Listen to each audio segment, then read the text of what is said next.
Welcome to our channel. Today we how to backup Airtable automations before migration to new bases. Quick tutorial step by step clearly.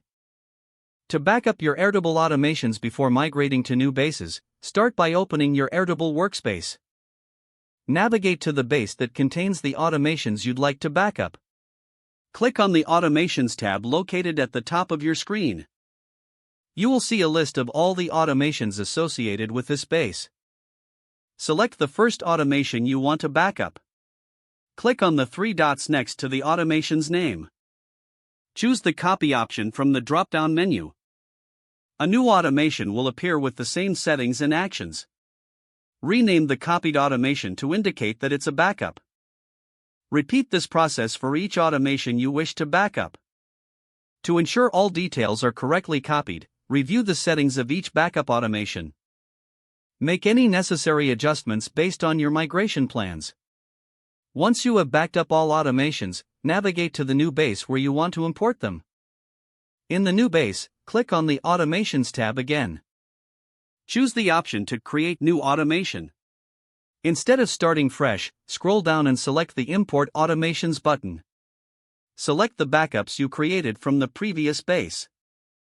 Confirm the import to transfer the automations. Verify that all the settings are intact and make any final adjustments. Test each automation to ensure they function as expected in the new base.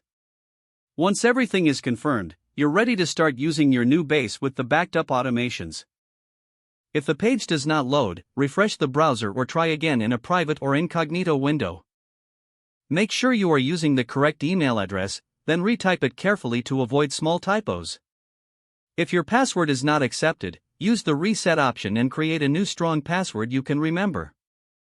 Check your spam folder for verification or security emails, then complete any requested confirmation steps. Enable two-factor authentication if available to improve account security and reduce unauthorized access risk. After signing in, review your profile details so your contact information and settings are accurate and current. If you see an error message, note it down and try again after restarting your device and internet connection. Log out when you finish, especially on shared devices, to keep your account and payment information secure. Don't forget to like this video and subscribe to our channel for more step-by-step tech guides.